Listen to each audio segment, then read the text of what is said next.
श्री गुरुदेव दत्त, श्री स्वामी समर्थ. तुम्हाला सर्वांचं आपल्या शाळेमध्ये खूप मनापासून स्वागत आहे. उद्या 17 ऑगस्ट 2026 वार सोमवार, श्रावणातला पहिला श्रावणी सोमवार आणि त्याचबरोबर नागपंचमी असा खूप दुर्मिळ योग जुळून आलेला आहे. उद्या आहे सोमवती नागपंचमी. ह्या योगावर आपल्याला काही उपाय करायचे आहेत.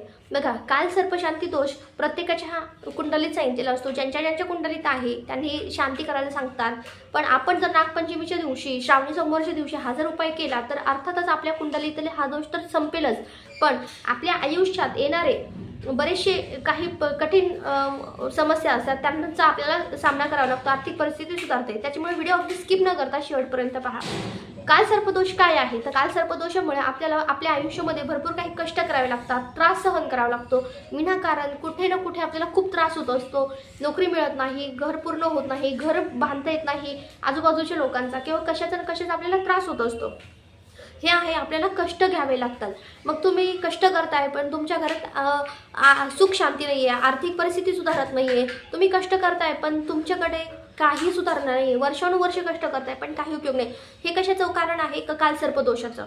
बघा, आपल्या शरीरात आणि जरी तुमची परिस्थिती चांगली असेल आणि किंवा कशी असते तरी पण आजार असेल किंवा शारीरिक दोष असेल, डॉक्टरकडे जाताय पण काही उपाय नाही आहे. कारण की ना, आपण जातोय पण आपल्याला काहीच मार्ग मिळत नाही. याच्यासाठी काय आहे की हा शारीरिक जो आजार असतं, शारीरिक व्याधी जडलेल्या असतात, हे काय असतं काल सर्पदोषाचं एक उदाहरण आहे.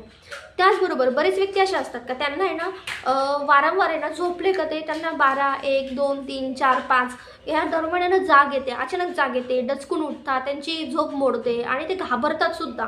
काही स्वप्न अशी पडतात का ते घाबरून सुद्धा जातात.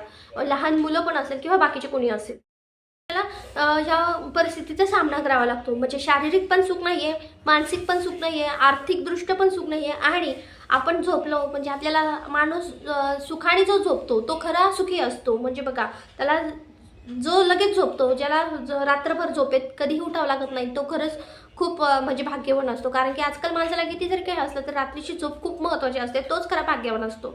पण असे जर दोष असेल तर ते दोष वेळेस निवारण केले पाहिजे.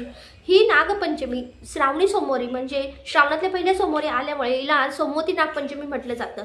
त्यामुळे ही अत्यंत महत्त्वाची असते. आता त्यामध्ये काय उपाय करायचे आहेत? पहिलं म्हणजे आपल्याला नागदेवतेची पूजा करायची. आता तुम्ही शहरात किंवा गावाकडे जशी पद्धत असेल तशी पूजा करा, पण नागनरसोबाचा फोटो असतो बघा, मी तुम्हाला इथे हे करते, पण नागनरसोबाचा फोटो तुम्ही घरात तो ठेवा, चिटकवा किंवा म्हणजे कशाला तरी भिंतीला लावून ठेवा देवाजवळ, म्हणजे जेणेकरून आपली महिनाभर त्याची पूजा झाली पाहिजे. त्यातला आपल्याला जे देवता आहेत म्हणजे नागनरसोबाच्या शेजारी तो नरसिंह आहे. त्याचबरोबर काय म्हणतात त्याला, कालियावर भगवान श्रीकृष्ण आहे, त्यांना आपल्याला गंध लावायचा आहे. त्याच्या खाली शेवटच्या पानावर म्हणजे बृहस्पती आणि बुध यांना पण गंध लावायचा, अष्टगंध लावायचा. आणि मधल्या ज्या देवी आहेत, ज्या आई आहेत, ज्या जीवती आई म्हणतो आपण त्याला हळदी कुंकू लावायचं महिलांनी. तर ह्याची पूजा आपल्याला करायची. आता आघाडा आणि दुर्वांची वस्त्रमाळ आपल्याला घालायची. तुम्हाला नाही मिळालं तरी एक तरी आघाडाचं पान वाहा किंवा एक आघाड्याचं पान वाहा आणि एक आपल्याला दुर्वा व्हायची आहे. कारण की मिळो नाही मिळो, प्रत्येक ठिकाणी वेगवेगळ्या ठिकाणी काय असेल ते असेल. नैवेद्य काय दाखवायचं आहे, याला धूपदीप ओवाळायचं आहे आणि नैवेद्य आपल्याला दूध, लाह्या आणि फुटाणे याचा नैवेद्य दाखवायचा आहे. आणि आपल्या घरात सुख शांती भरभराट नांदावी याची प्रार्थना करायची. ही झाली नागनरसोबाची पूजा, नागदेवतेची पूजा. हे केल्यामुळे आपल्या काल सर्पदोष तर नष्ट होतो. पण यात भरपूर महत्त्वाचं म्हणजे काय आहे की ह्या दिवशी आपल्याला आपल्या घरात बघा, आपल्या घरात असेल आपल्याला ह्या दिवशी म्हणजे मंदिरात जाणं शक्य असेल तर अवश्य जा, किंवा केंद्रात जाणं असेल तर जा. मंदिरात जाऊन आपल्याला काय करायचं आहे, प्रदोष काळापर्यंत म्हणजे बघा, प्रदोष काळी केलेला हा उपाय अतिशय महत्त्वाचा असतो. श्रावणातला पहिला सोमवार आहे, प्रदोष काळी हा उपाय करा. काय करायचं आहे, मुठभर काळे तीळ घ्यायचे आहे. मुठभर काळे तीळ घेतल्यानंतर आपल्याला ते तीळ महादेवाच्या शिवलिंगावर पाणी टाकून, आपण जसं शिवामूठ वाहतो ना तसं टाकायचं, म्हणजे पाणी टाकायचं आणि अशी मूठ करायची आणि ते वाहायचे. ते अर्पण केल्याने काय होतं, काल सर्पदोष नष्ट होतो. पण हा धरताना आपल्याला काय म्हणायचं आहे, शिवामूठ अर्पण करतोय का नाही तर काळे तीळ अर्पण करतोय. मग म्हणताना काय म्हणायचं, ओम म्हणजे एक तर तुम्ही ओम नमः शिवायचा जप करा किंवा त्र्यंबकम म्हणजे महामृत्यूंच्या मंत्राचा जप करा. तुम्ही हे अर्पण केलंय, तुम्ही आता जेवढं आहे तेवढं तुम्ही ओम नमः शिवाय म्हणून ते अर्पण केलं, त्याच्यावर पाणी टाकले आणि ते सोडून द्यायचं आहे. म्हणजे हात जोडायचे, पाया पडायचं, काही करायचं नाहीये. पांढरे फुलं असेल ते पांढरे फुलं घेऊन जा, वस्त्रमाळा अर्पण करायची, नाग नरसोबाला पण अर्पण करायची आणि महादेवाच्या शिवलिंगावर सुद्धा अर्पण करायचे. लक्षात ठेवा, तुम्ही केंद्रात जा, मठात जा किंवा मंदिरात जा, तुम्हाला तिथे अर्पण करायचे. पण आता हे झालंय, मग आता आपल्या घरात आता हा पहिला उपाय, म्हणजे पहिला उपाय काय, नाग नरसोबाची पूजा.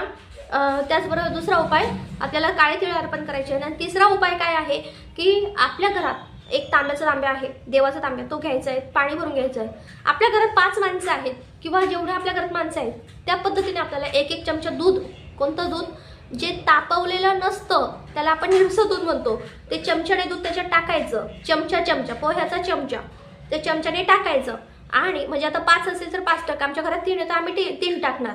आणि शुद्ध गाईचं तूप, म्हशीचं नाही, म्हशीचं चालणार सुद्धा नाही, करू पण नका, म्हणजे नाही का उगाच काही करायला जाताल, उगाच काही नका करू.